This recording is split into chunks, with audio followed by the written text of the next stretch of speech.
Okay, so this is actually just personal opinion, but I'm only going to speak about my own experience. So it's in no way an endorsement. It is not to be taken as any kind of advice. It's just literally me sharing my experience. So I wanted to talk, and this is, you may or may not like take to this one because it's kind of different, but I'm going to talk about how, when I use the reference of Louis Tomlinson as a bit of an anchor, I wanted to talk about my experience with EMDR, which is a type of therapy.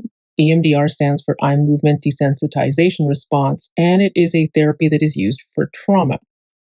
Trauma can be single incident, like I survived a volcano, or it could be more complex, like a series of very difficult losses, situations, hardships. Again, this is not a endorsement, promotion. This is not even a suggestion. I'm just going to talk about my own personal experience. And disclaimer is, you know what? Do whatever you do you, I do me. Do not take this as advice. I'm just recounting what I've experienced. Okay, so in EMDR, there is a there is a intervention, they call it, where you install a nurturing or protective figure, and it is part of the reprocessing of a traumatic memory.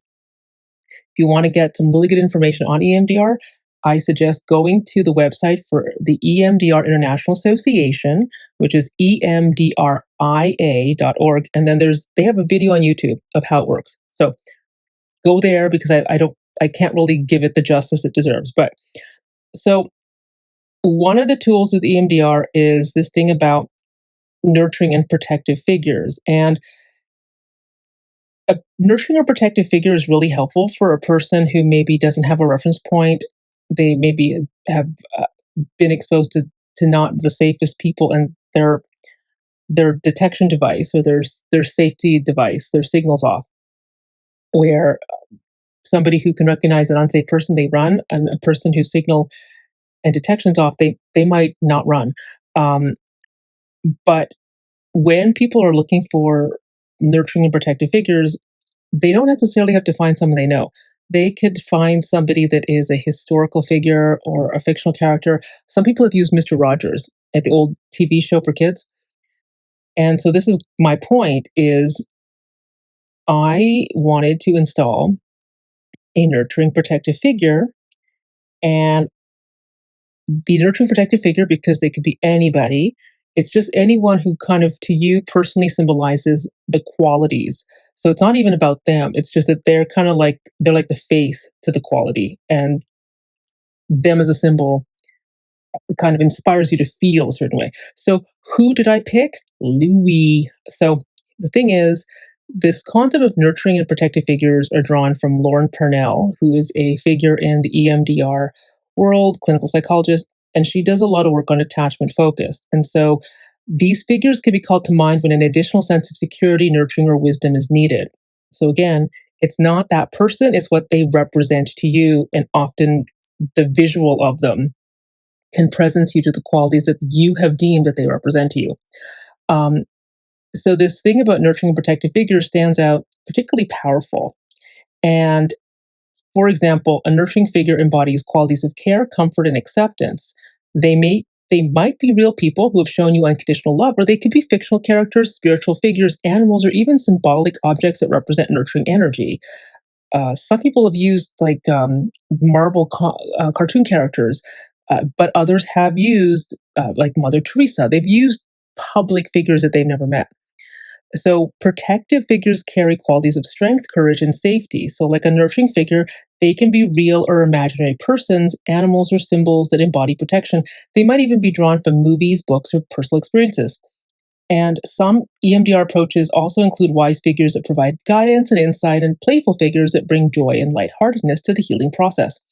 So, who else but Louis, who was kind of, hey, it's a two in one, a nurturing and a protective figure? Because if you look at it, think of the qualities I just referenced as to what nurturing and protective figures represent. And you can create a collage of all the footage and all the pictures of Louis that have accrued over the years, and like stories that are true accounts.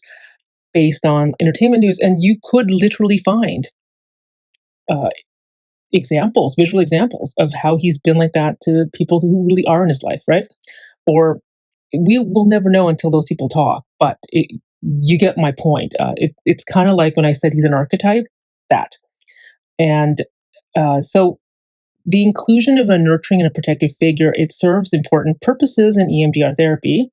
They can help with emotional regulation, providing a sense of safety during the processing of a traumatic memory. And then they contribute to what they call resource development. They serve as an internal reference point that supports and enhances overall resilience and coping skills. It's like when people say, my spirit animal is this creature, right? It's kind of like that. And these figures can be particularly beneficial for clients who've experienced early attachment wounds or lacked adequate nurturing and protection in childhood. And then by installing this these figures, like the embodiment, the feeling that they generate, clients can gain access to internal resources that may have been missing in their developmental years. So, as one may explain it, these figures remind us that we're not alone and that what they represent, the qualities that they evoke, uh, it's our response to them as a stimuli, as an imagery.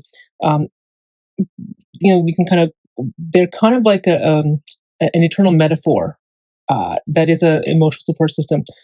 So typically, how are these figures installed? So they one is you identify. The therapist can kind of ask you, you know, what figures tend to symbolize specific themes like nurturing, protection, wisdom. These can be real or imagined individuals or objects that evoke the essence of the resource. And it is generally advised against using actual family members as sole representatives to prevent the resource from being adversely affected during critical moments, because you might be mad at these people you really know that are in your life. So the resource that it remains sort of like untampered by actual interpersonal interactions. So clients were guided to develop this clear image of their chosen figure. And then some considerations is, what does the figure look like? How do they embody nurturing and protection? Where are they in relation to the client? Any sensory details that they evoke? Um, and then what happens is the person presences their mind to that figure. Then there's the bilateral simulation, which is their eyes are moving back and forth as far to the left and as far to the right on the screen while they're imbuing and they're bringing to mind this conjured image of the protected figure. So I'll kind of explain a bit more about it if people want. But so how is this helpful? How this goes back to the why Lou's so awesome is that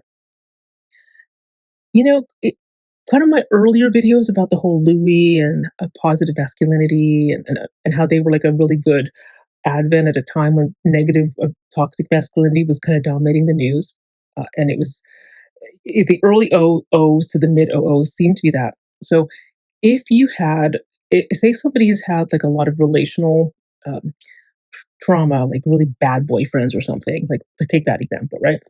And they they've never in their life met somebody that made them feel safe, or they've never been in the presence of somebody who was they knew 100% they didn't have to worry, had their back, right? Not that they were perfect, but you know what I mean. So if somebody wanted to do EMDR on a series of negative experiences with like relational trauma, betrayal, just like an asshole boyfriend that was a control freak asshole. That was not mine though, by the way, but I'm just saying. And maybe they've had a series of these kind of dominating unhealthy relationships. But say someone like a Louis kind of represents that. Well, that would be kind of the internal object. If you look up psychoanalysis, it talks about the internalized object. And the internalized object of this sort of archetypal, nurturing, protective, has your back, tough but sensitive. That that's the resource that's sort of strengthened. So in the absence of having had experiences with someone like that, you kind of pull it in, um, kind of borrow from the archetype, and then it's like, this is just my own personal opinion, but sometimes what we internalize reflects, like our reticular activating system kind of gets cued to filter the environment and scan for people that match our internalized sense of safety and security. So, more to follow. I'll explain more.